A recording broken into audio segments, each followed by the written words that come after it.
Et salut les amis, c'est Cyberlink, j'espère que vous allez la patate et que vous allez bien aujourd'hui. En tout cas moi ça va nickel, ça va super, je suis une patate de ouf. Bon, c'est le déconfinement, c'est normal. Bref, aujourd'hui je vous fais un petit deck profile d'un deck que j'ai réalisé récemment, que j'ai énormément taffé dessus. J'ai fait pas mal de modifications, mais là elle est, je dis pas parfaite, mais elle est énorme. Et on va partir sur du Magicien Sombre avec du Shadow. C'est parti, intro. You think you know me?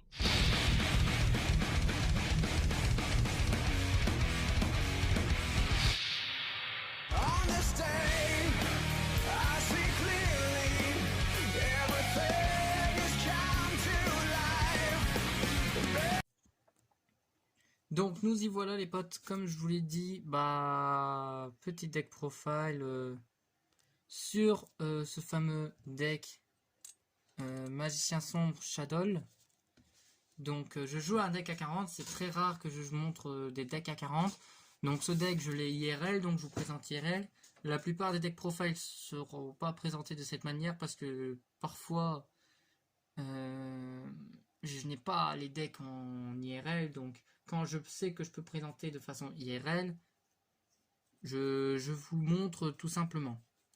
Donc, tout simplement, pour commencer ce deck profile, comme tout deck magicien sombre qui se respecte, on va jouer 3 magiciens sombres. Donc la base, on va pas s'expliquer.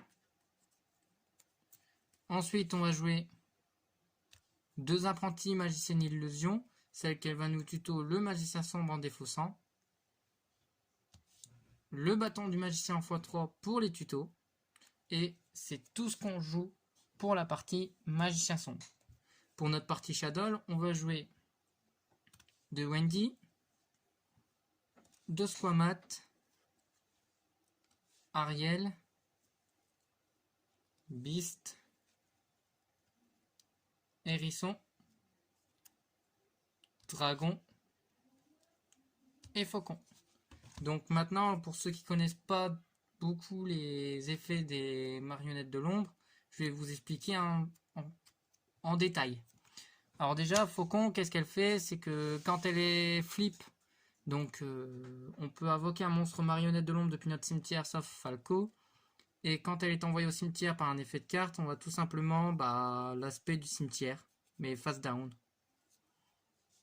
Dragon, quand elle est flip, on peut cibler une carte contrôlée par l'adversaire et renvoyer à sa main. Et quand elle est envoyée au cimetière par un effet de carte, elle va péter une MP et franchement, c'est trop fort. C'est Phoenix, Stray du cauchemar, à lui tout seul, sans cost.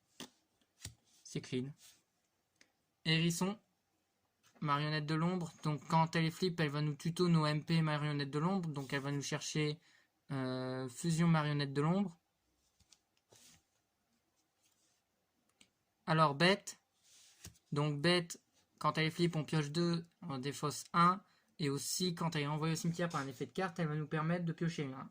C'est le monstre marionnette de l'ombre qui va nous faire du CA, quoi.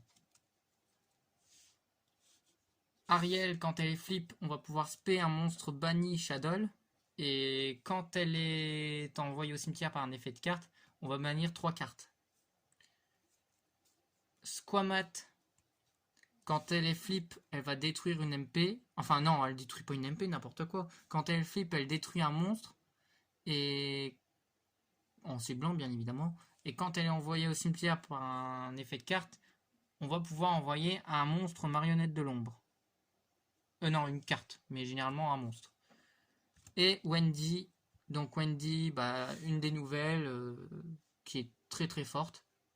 Donc Wendy, qu'est-ce qu'elle fait? Elle va nous permettre de spé un marionnette de l'ombre depuis le deck face recto ou face verso depuis notre deck en flip. Et quand elle est envoyée au cimetière, pareil, c'est le même effet, sauf qu'elle va rester face verso. Donc ça, c'est tout ce que je jouais en ce qui concerne les marionnettes de l'ombre.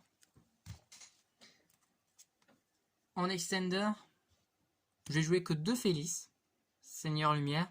Donc elle peut pas s'invoquer normalement ou spécialement. Enfin, elle peut... Non, c'est pas ça. Elle peut pas s'invoquer normalement et se poser normalement. Elle peut uniquement être invoquée spécialement par un effet de carte. Et aussi, si elle est envoyée du deck au cimetière par un effet de monstre, on va l'invoquer du cimetière. Et aussi, on peut sacrifier cette carte et détruire un monstre sur le terrain. Et si on le fait, on va envoyer les 3 cartes du dessus du deck au cimetière, ce qui va accélérer nos combos Shadow. Alors, les magies pièges. En ce qui concerne les magiciens sombres, comme d'habitude, comme tout deck magicien sombre qui se respecte, 3 cercles pour la tuto et enfin pour révéler 3, ajouter une carte qui concerne magicien sombre dans son effet ou dans son nom. Puis elle peut bannir si on se perd un magicien sombre. Œil de Timée pour les fusions. Attaque de magie noire pour les PTMP. Illusion magique pour les tutos des magiciens sombres. Donc tout ce qui est magie, magicien sombre, on va jouer que ça. Je sais, ça peut paraître peu pour certains, mais vous allez voir, c'est très consistant et c'est franchement c'est incroyable, on va dire. En ce qui concerne les Shadows, je joue que 2 fusions marionnettes de l'ombre. Je n'ai pas une 3ème, sinon bien évidemment j'en joue 3, mais sinon j'en joue 2. C'est le minimum. 2 allures pour la pioche. Pot d'avarice, pareil, moteur de pioche parce qu'on envoie beaucoup de cartes au cimetière. Sacrifice inutile pour la fouliche. Je joue ancien règlement, de base c'est veille de magie noire, mais comme je n'ai plus la carte, donc parce que j'ai lâché à l'échange, j'ai mis un ancien règlement parce que ça me demande pas de cost, et puis ça concerne généralement pour les magiciens sombres. Donc je vois pas pourquoi je pourrais pas jouer ancien règlement. Et puis 2 super polis. Donc ça c'est un peu voilà. Je vais dire maintenant super poli, tout le monde la joue la 3/4 du temps presque en main deck. Et je demande pas pourquoi. Dans les pièges, on va jouer 3 âmes éternelles. Donc c'est pareil, c'est pour spé plus facilement notre magicien sombre. On va jouer 2 navigations. Et Rêche Incarnation. Donc Rêche Incarnation, c'est une des nouvelles cartes qui est sortie dans le deck de structure. C'est que quand elle est dans notre zone magie piège, cette carte, on va l'activer, on va spé un marionnette de l'ombre dans notre cimetière, que ce soit face recto ou face verso. Et on va pouvoir bannir cette carte depuis notre cimetière avec un monstre, enfin une carte marionnette de l'ombre. Et on va soit flip un monstre marionnette de l'ombre ou le mettre face down. Mais on peut faire qu'un seul effet par tour de cette carte.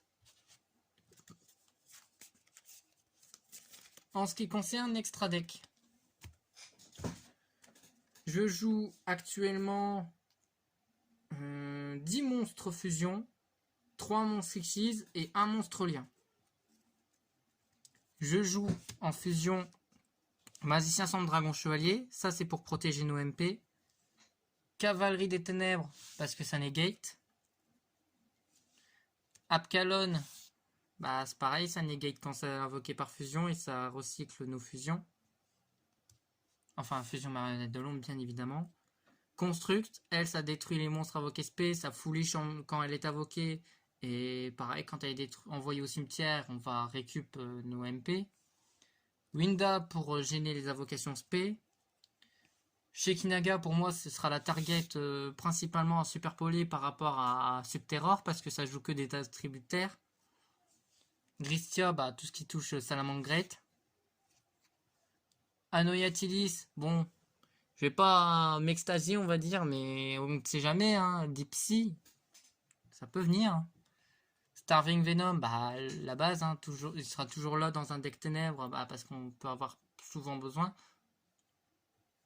En Xyz, on va jouer Grand Magicien Eben. Métal Flamboyant Yeux Rouges pour les burns.